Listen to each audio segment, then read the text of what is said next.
think I can say that the last administration was not getting along with them too well. They didn't get along with anybody. They didn't know. Honestly, they didn't know what they were doing.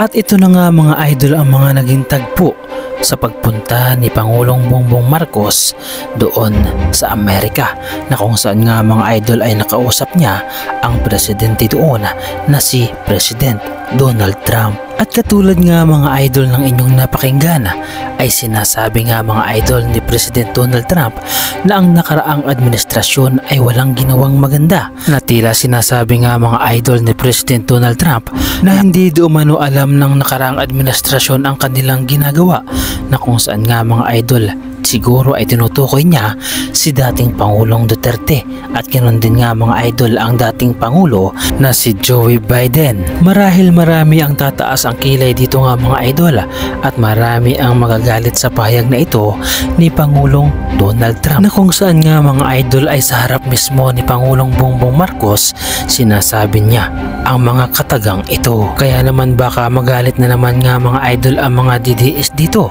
sa mga pahayag na ito ni President Donald Trump, na sinasabi nga mga idol noon ng mga DDS na si President Donald Trump di umano nga mga idol ay kamping-kampi kay dating Pangulong Duterte. Subalit bakit ngayon nga mga idol ay parang sinisisi ni Donald Trump ang dating administrasyon?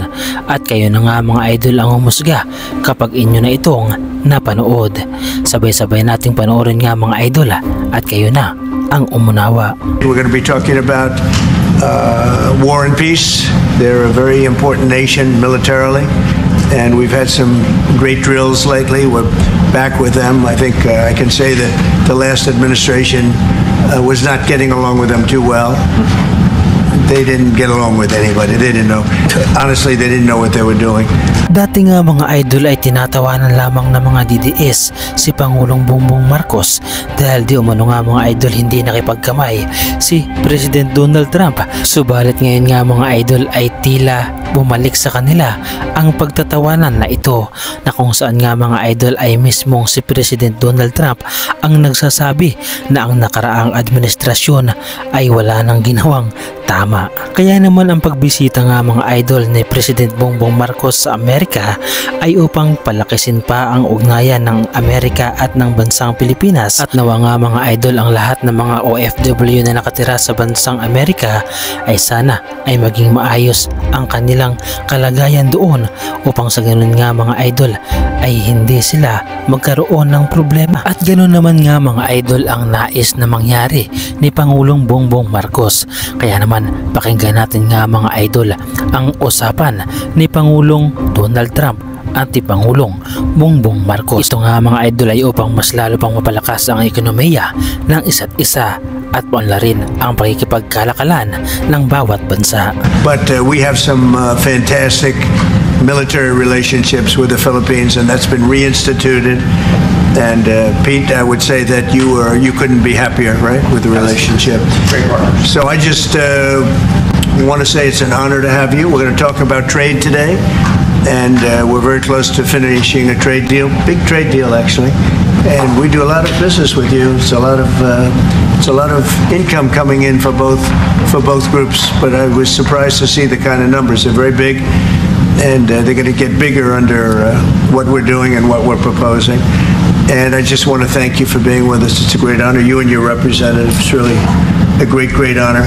We have a big announcement. AstraZeneca, the big drug company, is going to spend $50 billion, just announced $50 billion in the United States in order to build various places all over the country, big manufacturing plants, pharmaceutical plants all over the country. So that's an honor. And he said they did that because of the election and because of the fact that the tariffs are placed.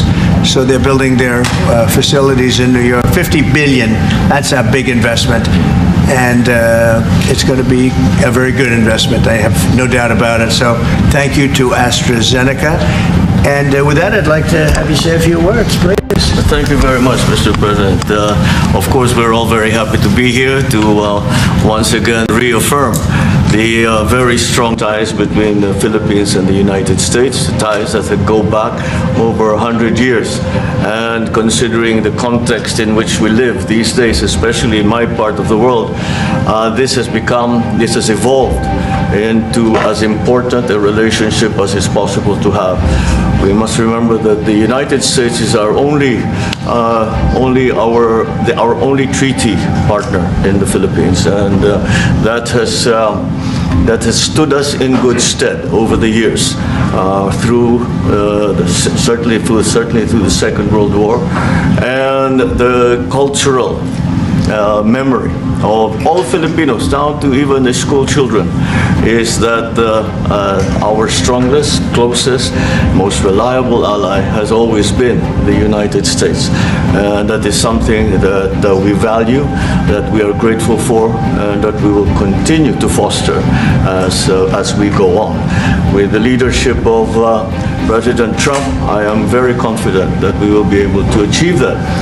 I think it is worthwhile to remember that it was President Trump who, in his first term, characterized the relationship between the Philippines and the United States as ironclad.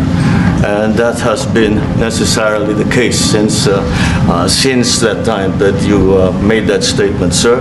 And it is something that the Philippines will always hold close to its heart. Thank you once again, and we are honored, and it is our great pleasure to be here and to visit with the President of the United States. Thank you, sir. It's my great honor. Siguradong iinit na naman nga mga idol ang mga dugo ng mga DDS dito sa mga pahayag ni President Donald Trump na ayon nga mga idol sa kanya ay walang ginawang mabuti ang nakaraang administrasyon. Hindi ba't sabi nga mga idol ng mga DDS supporters ay galit daw si President Donald Trump kay President Bongbong Marcos dahil sa pagpapahuli di umano kay dating Pangulong Duterte. Subalit sa lumalabas nga mga idol at pagkikipagkomunikasyon ni Pangulong Bongbong Marcos at ni Pangulong Donald Trump ay bakit tila parang sinisisi pa ang nakaraang administrasyon dahil di umano nga mga idol sa mga nangyari. Ano ang masasabi ninyo mga idol sa reaction video na ito? At ano ang inyong masasabi sa mga pahayag ni President Donald Trump tungkol sa nakaraang administrasyon? At ano kaya naman nga mga idol ang masasabi ng mga DDS supporters tungkol sa mga pahayag ni President Donald Trump?